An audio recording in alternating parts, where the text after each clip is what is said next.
कहा था नहीं दे। किसान किसान किसान बाबूजी कहा रे सियान भैला के बाद भी लड़का नियत झगड़ा करता सन। देखा ना बाबूजी, हमरा के हॉस्टल जाए बा आई हमार तौली लेके भाग गए। जब देखा था वैसे ही करेला। हम अपना ला नया नया कपड़ा खरीदे दी आई पहन के भाग जाला। कहा ऐसा करता रे त का करे यार, ये लोग खातिर तो नया नया कपड़ा खरीद लो, हमरा खातिर कहियो खरीद ले बड़ा तो ये लोग के ना पहनी तका लंगटे घूमी। बहुत जुबान चलाता तो देव कर तौली ना दे। अरे ना दे भो, दे हमार तौली दे हमार तौली दे। अरे ना दे किसान किसान हमार तौली दे किसान। अरे अरे का हो गेल, काहे झगड़ा करत रह? देखा ना भाई ये हमार तौली पहन के भाग आइला। दे दे बेटा। ना देब ना। दे दे दे हमार तौली दे। अरे किसान का भाई तोर छोट भैया ना हो, ते नहीं के जानत माई दूसरे के तौली पहनल हाइजीनिक ना होला। हाइजीनिक ना होला। हाइजीनिक ना माई हाइजीनिक, इससे बैक्टीरिया फैलेला तब बीमारी हो जाला। अच्छा भाई भाई का कपड़ा पहनने से बीमारी होला है? भाई भाई का खून अलग होला का? हाँ कपड़ा तो कपड़ा, भाई भाई के खून भी अलग होला। भाई भाई का खून अलग होला? भाई तो भाई, माँ बाप बेटा के भी खून अलग होला। अब देख हमार खून है ए पॉजिटिव, एक गधा के खून है ए नेगेटिव, अब भैया के खून बी नेगेटिव, अब बाबूजी के खून ए बी नेगेटिव है। इनका के डॉक्टरी बाद में सिखाइए, हमरा ऑफिस जाके देर होता तोरा का हॉस्टल छोड़ी के नहीं बता पहले। देखा ना भैया हमार तौली नहीं की देत। किसान तौली दे कर। ना देब हो। हमार तौली दे किसान किसान दे हमार तौली, हमार तौली दे भैया कहा तने हम नीचे नहीं पहन ले। हम नहीं की जाना हमार तौली भैया दे। नहीं पहन ले, भैया ने हमार भैया हुआ हमार तौली दे किसान। कह रहा है किसान बोलो तनी।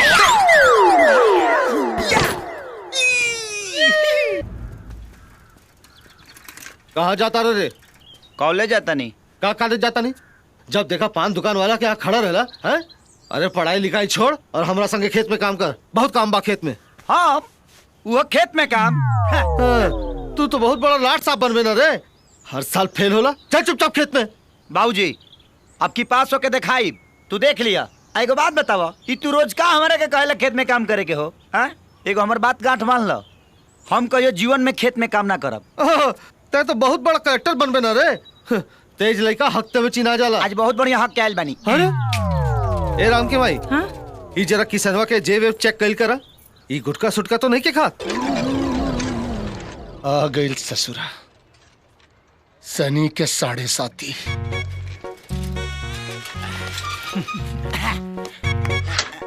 का हो ए बनवरी, आज चंदवा कॉलेज चल गइल का? हमरा से का पूछे तारे रे, हम ओकर चौकीदार बानी का? अरे तो तोरा दुकान के एगो कर मकान बा, अते ओकरा के रोज आवत जात देखेली। ए सब पूछ दे तो भड़कत का बड़े रे।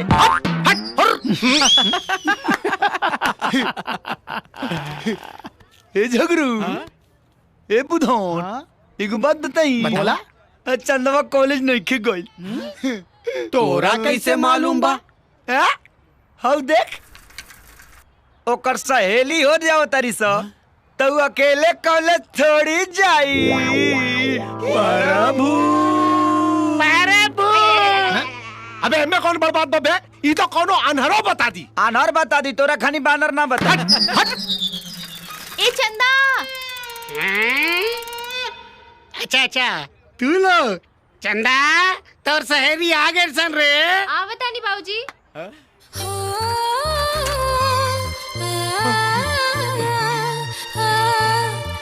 हेलो चंदा, काल बा।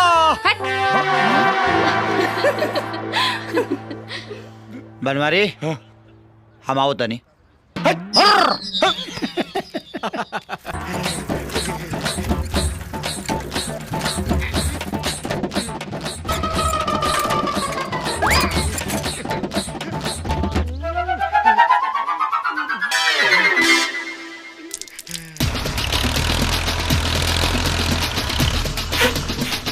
अरे जोखना, ये साइकिल कौना के हारे? अरे जोखना, ई साइकिल हमार है रे। ए जोखना, जौना के भी हो जल्दी हटावे के बोल। अरे जोखना, जब तक हमारा पूरा पेशाब ना हो जाए ई साइकिल ना हटी रे। अरे जोखना, कितना देर लगी रे? इतना देर में तो 10 काटा खेत पाट गए रहे। अरे जल्दी हटावे के बोल, ना तो ठोक दे। अरे जोखना, ई रोडवा कोनो के बाप के ना, जब हमार मर्जी करी तब हटाई रे। ई बात बा। हैं? अच्छा तो देख हम का करता नहीं, ये देख।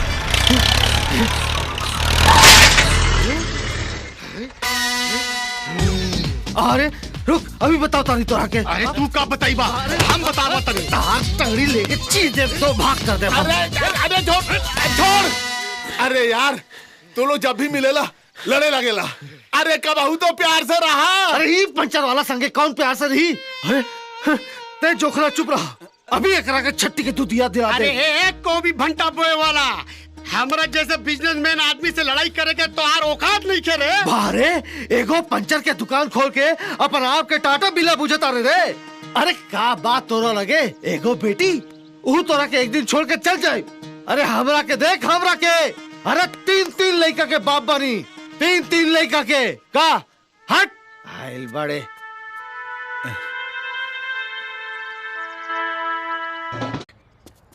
का बे बड़ा ठोक के गेल रहले ताओ चंदवा नाने देला सब भाव हने आओ।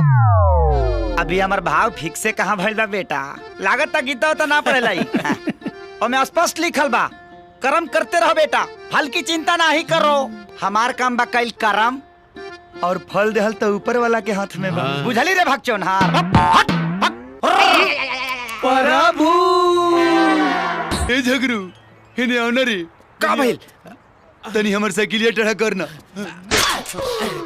हो गई। ओके चंदा, ए चंदा।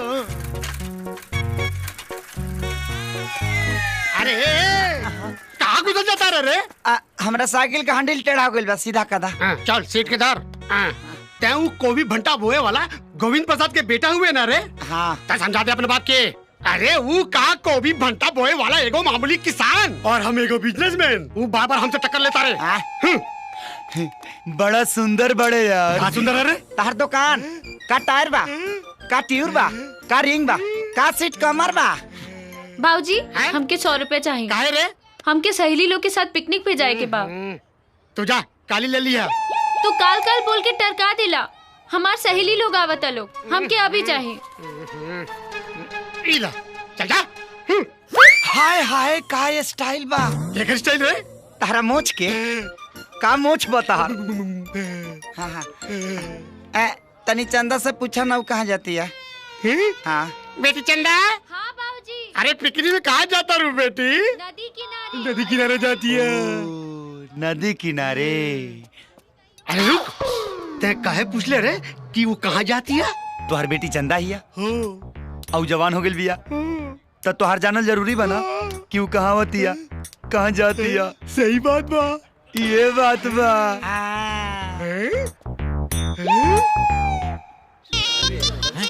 हो दे आगे लिसन रे। चलो चल के देखल जाओ, चलो। एक किसान सब गुस्सा में नहीं आवत रिसन। चल भागे के रे भाई। अरे रुका सा लड़की के खींच टाइम फीस साइड डाउन। ए तू लोग यहाँ का करे ताड़ा? मछली फंसावत तानी लेकिन एको गो ना फंसली सा। भगवान जाने कभी फंसी। चुप। देखा फालतू बात मत करो। हमनी के एजा पहले से पिकनिक के प्रोग्राम रहल। तू लोग भागा यहाँ से, भागो हटा। हटा हमनी के क्या हटी सा? हाँ तारा लोग के बैठे के बाद जा कहने कचरा पार्टी में बैठा लो। बुझाइल बोलत तो ऐसे बड़ी जैसे कि जगह इनका बाप के है। ए हमरा बाप के नाम मतलब। कुछ भी कह चंदा, लेकिन जब तू खिसियालू तो बहुत सुंदर लागेलू। लगम ना भगवान हमके फुर्सत से बनवले बाड़े। ओए होए होए होए होए होए तारा के फुर्सत से बनवले बाड़े। हम का इंटरनेट से डाउनलोड हो कैल बनी का। डाउनलोड हो के आइल बनी के। चुप रहो, सहरा से तो मुंह लागल बेकार बा। गले लग जा। ए माई माई रे, ए माई माई माई बोला 50 किलो लुआ, 50 किलो प्याज और 50 किलो दाल लिया देनी। हाँ। और भतवानी खाते मिस्त्री के भी बहना दे देनी। अच्छा ठीक है। अच्छा सुनो, एक कन्या के सगुन का सामान बा छूट गेल रहे, ले जाके पहुंचावा। अच्छा। और रास्ता में से 1 किलो निमन मिठाई भी खरीद लिया। बुझाइल? और जल्दी यहाँ बहुत काम बा। या काम बन गई। कैसे? यही बहाने भौजियों के देख ले जाई। प्रभु चला सा सामान उठाओ सब। ए भाई यही ड्रेस में जाइबा, तनी बढ़िया पहन के आवा। ए भौजी के देवर आप देख हमार तेवर। अरे तनी बढ़िया पहन के यह ससुराल वाले बहुत धनिक बाटे सन, कहीं नाक ना कट जा। का भाई अब तो हमें ही कपड़ा बजाई। काहे हम जाई का है हम जाइब सामान उठाओ। रेडी। ओके चल चल। मालकिन मालकिन ये लोग पायल दीदी के ससुराल से आइल बा लोग। हाँ आओ बेटा आओ बैठो आओ प्रणाम माँ जी। खुश रहो बैठो। बेटा तुम्हारा नाम क्या है? जी हम राम भैया के सबसे छोट भाई हैं। हमारा नाम किशन है, झागर है, बुधना है। अच्छा हम लोग साथ में पढ़ते हैं, परीक्षा भी देते हैं और हर साल फर्स्ट आते हैं माँ पीछे जी। से और इस साल भी घिंच घाच के फर्स्ट लाइए देंगे माँ जी। पढ़ाई का बहुत लोड है, दिमाग में दर्द हो गया है, ललटेन जड़ा के पढ़ते भी हैं माँ जी। टाइम बिल्कुल नहीं है माँ जी। लेकिन माई बोली ना ऐसा गुन का सामान छूट गया था तिलकवा के दिन, तो इसको पहुँचाओ। तो हम सोचे कि चलो भाई टाइम निकाल के चलते हैं और हम आए हैं लेकर, और इसी बहाने भौजी को थोड़ा देखियो लेंगे ना। ठीक है गोवर्धन जी ये मालकिन। शगुन का सामान है, इसे अंदर ले जाकर रख दो संभाल के। ठीक बा। अरे ये कचरा लेके कहाँ जा रहे हो? रखो यहाँ पे। दिखाओ क्या है इसमें। बहू ये शगुन का सामान है, इसे अंदर ले जाकर देखो। इसमें देखना क्या है माँ जी? सड़ा हुआ मेकअप का सामान ही तो है, कोई खजाना थोड़ी ना है। चल रहा है। नाश्ता तो करके जाओ बेटा। माँ जी अब राउंड नाश्ता वही दिन करब जहिया बारात लेके आई। ऐसे कैसे जा रहे हो? अपनी भाभी से तो मिल लो। अब भाभियो सोह दिने मिलब जहिया बारात लेके आई, और ऐसे भी उकरा मुंह में कोनो खजाना नहीं खेला।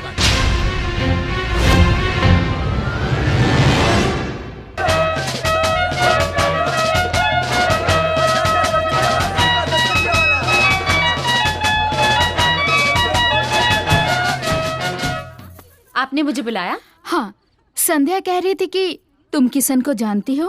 हाँ दीदी, अच्छी तरीके से। तुम उसी के गांव में रहती हो? नहीं दीदी, वो हमारे पड़ोस के गांव में रहता है। अच्छा, कैसा लड़का है वो? एक नंबर का लफंगा है। मुझे भी ऐसा ही लगता है।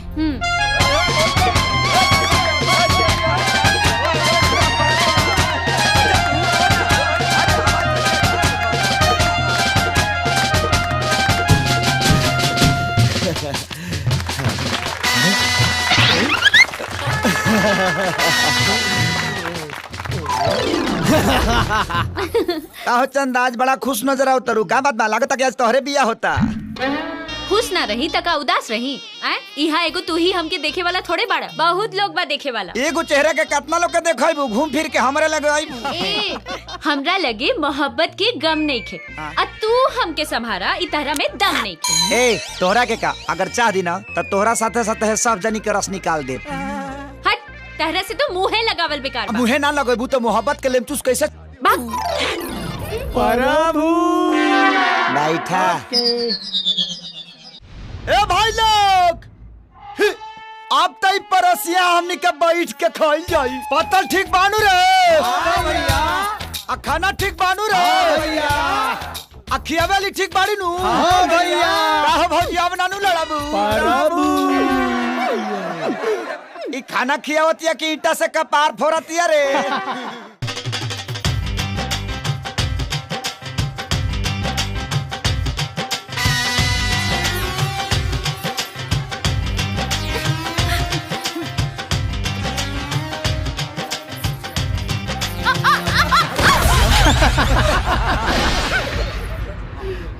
अरे बेटा उठा। हटो। मैं तंग आ गई हूँ इन नाटकों से। मेरा कमरा कहाँ है? बताइए। पायल पायल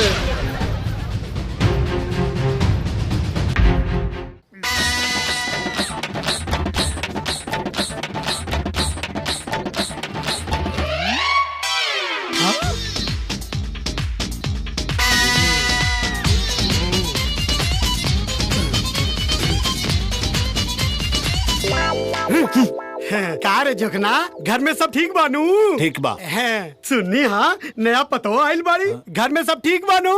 का बात करता रहो, काहे ना ठीक रही? अरे हमार पतो तो लाखों में एक भी है, लाखों में। अरे ना ना, हमारा गांव में एक आदमी करोड़ों में पतो ले आइल बाड़े। मर्सिडीज में सर दे आई और स्कूटर में फर दे चल गई। अरे ये केकरा के सुनाता रे? अरे सुनावे के का बारे झंटा, समझदार खातिर इशारा काफी होला। कार जोगना हम ठीक कहता नहीं ना। अरे चुप रहो पोखरा। अब देख लड़कन के कमाई खातिर बाहर जाके पड़ी की ना। अब एकर मतलब ही तो ना होला कि लड़का अपना माई बाप के भुला जाइए सन। अब घटिया आदमी के घटिया सोच कार है जोखना। अरे जाना भोई भोई करे आइल बड़ा तो भोई भोई करा। अरे हमार माथा काहे खराब कइले बड़ा? अरे हम तोरा के बाद में देख ले रे। अरे तू हमारा का देख रे? हम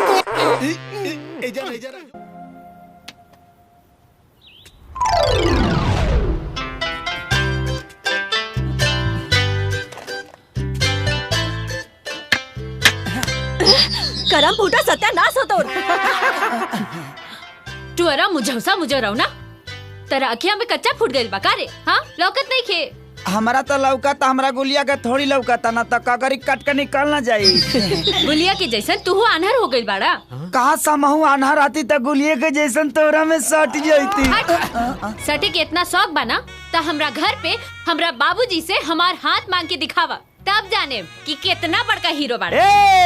तकाल बारा बच्चे तोरा घरे आव, तोहर हाथ मांगब तोहरा बाबूजी से, और अकेला नहीं आएंगे हम, अब पूरा बाराती के साथ आए। अरे जरे ढोंगी जा। एक काल 12 बजे, एक काल 12 अरे बजे। हाथ ले जाओ। अरे अब ठीक बानू प्रभु।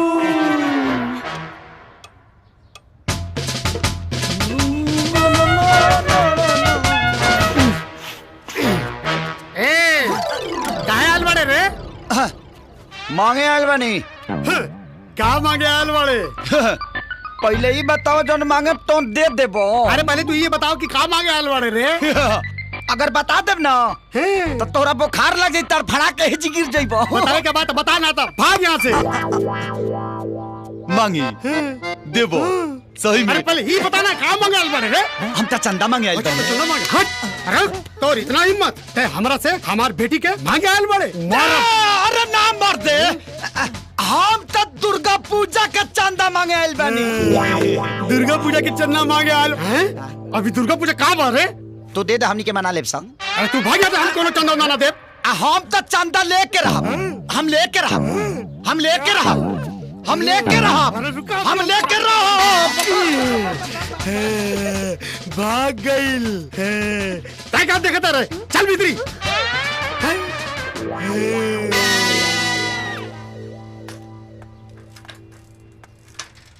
अरे रुका देता नहीं, फ्री में पान खा।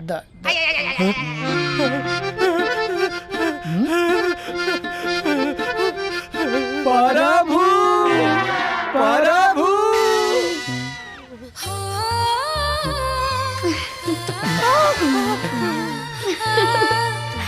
अरे यार हमरा तो विश्वास ही नहीं के होत। आज पहली बार चंदा हमरा के देख के हंसल बड़ी। पगलाइल बड़े कार है?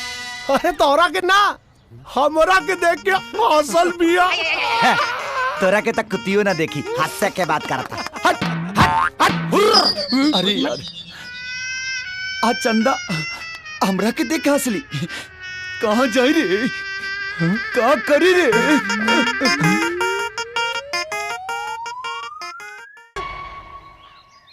अरे सुनो तारू हो काजी? अरे किसनवा अपना रिजल्ट के बारे में कुछ बतावलस का? ना हमरा के तो कुछ नहीं के बतौले। हो सकला ओकर रिजल्ट ना निकल होखे। वाह ओकर साथ दोस्त मिठाई बांटता रसन। कहाँ बा किसनवा? का रे तोहार रिजल्ट निकल गइल? हाँ निकल गइल। का भइल? का होई? फेर फेल हो गए नी। अब देखा तारू फेल हो गइल और फोफिया खाता। तो का करिया? फेल हो गई तो खैला पिला मारी का? पूछला तो बता देनी। हाँ को बड़े हमार लठिया।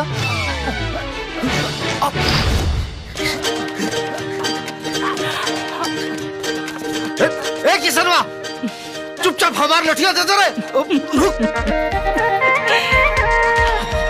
आज बताओ तनी तोरा के हमनी के फेल भइले के रिकॉर्ड तो बनिए गइल हो जा किसनवा।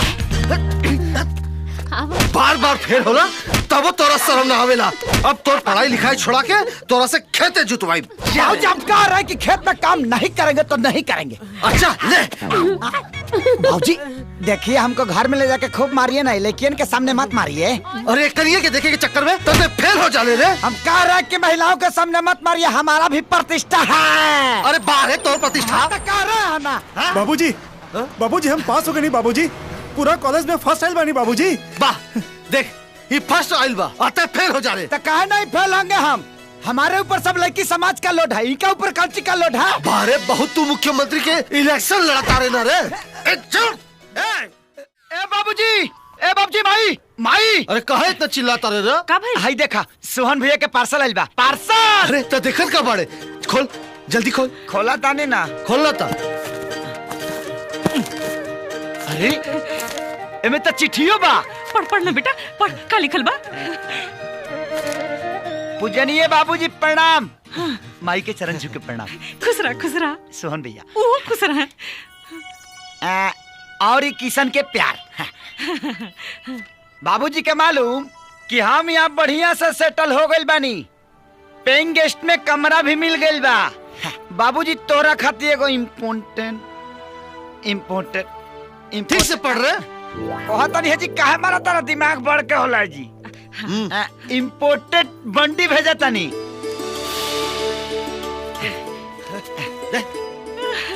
अरे आगे पढ़ना। और माई खातिर चप्पल भेजा तानी। माई। अरे राम के भाई, तनिक पहिर के दिखावा। अब गंदा हो जाए, हमार बेटा भेजले है। ए माई। अरे ते काहे रुक गई रे, आगे पढ़। बाबूजी प्रणाम। माई प्रणाम। अरे फिर वही जैसे पढ़ता रहे। अरे आगे पढ़ो। हाँ। और किशन के नया नया कपड़ा पहने के बहुत शौक। अरे यही से कहता नहीं कि ठीक से पढ़ाई लिखाई कर। ठीक से पढ़। शौक है ना, शौक बा, यही से ओकरा खातिर नया शर्ट और टोपी भेजा तानी। रुक, पहले पढ़, आगे पढ़। बाकी सब ठीक बा, हम एकदम कुशल से बानी।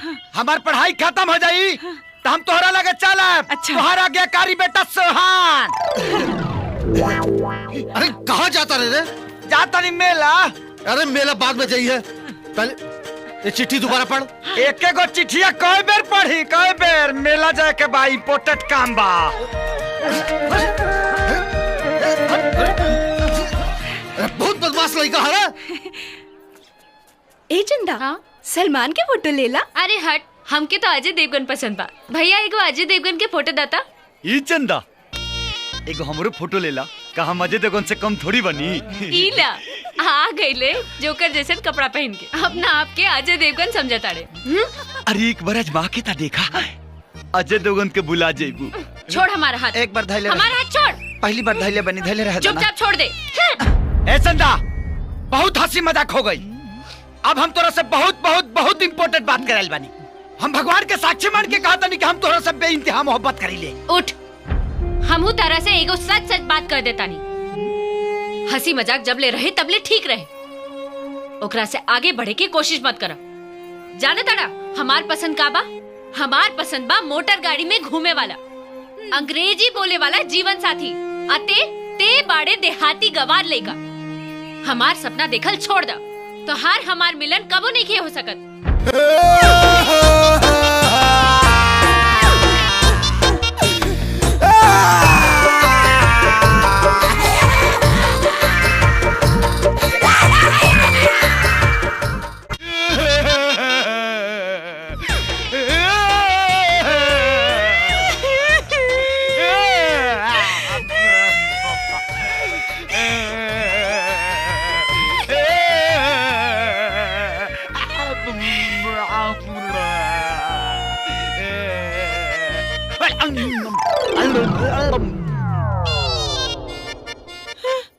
बहुरा गल बकारे। का हो बनवारी भाई, आज तो कमाल हो गई यार। चंदा के सहेली आ गल बाड़ी सन, बाकिर किशन के अता पता नहीं के। तोनी के पता ना का? और काल मेला में चंदा जवन बेइज्जती कैला किसनवा के। अरे ओकरे बाद कहीं पड़ल हुई गम में रम लड़ावत। अच्छा अब एक बात बता बस, चंदा से के कर यारी, किसनवा के बनवारी? बनवारी हल्ला ए बनवारी भाई आ गईले हमनी के किशन कन्हैया। का हो भैया? दुनिया में एक से एक बेशरम देखनी भाई, लेकिन एक किसनवा जितना बेशरम आदमी आज तक ना देखनी हम। अरे काल मेला में चंदा इतना घनघोर बेइज्जती कैला से कर, फिर भी ना सुधरल। भाग भाग चौनार, प्यार मोहब्बत में का इज्जत और का बेइज्जती रे? सब जायज बा, उम्मीद पर पूरा दुनिया कायम बा बेटा।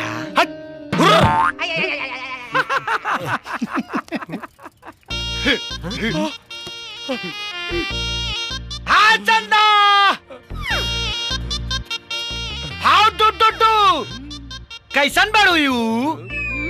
College going? फाइन बाड़ू नु? प्रभु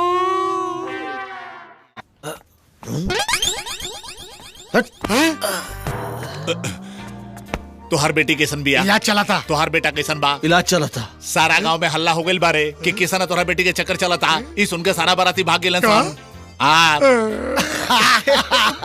चंदा के बाबूजी, चंदा के होश आ गइल बा। हाँ।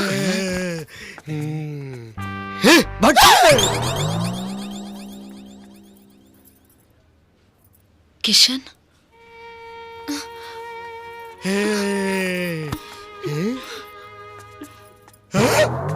अरे हेने उन्हें कहा देखा तारू? सूझ जा बेटी, सूझ जा।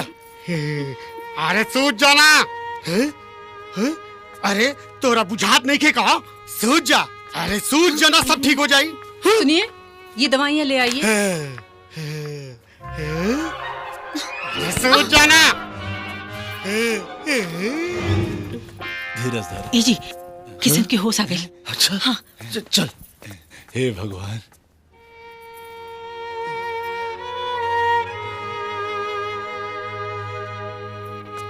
अरे अरे बेटा, ज्यादा उछल कूद मत कर बेटा, सूझ जा, आराम कर बेटा, सूझ जा। अरे सुधत काहे नहीं खेरे? अरे रुआ काहे डांटता नहीं हमरा लड़का के? अरे डांटी ना तो का करी? देखत नहीं खू, एक तो चोट लागल बा और ऊपर से लड़की देखा था। पेट में लगल बा, आँख में थोड़ी लगल बा। अरे आँख बंद कर, दोनों आँख बंद कर।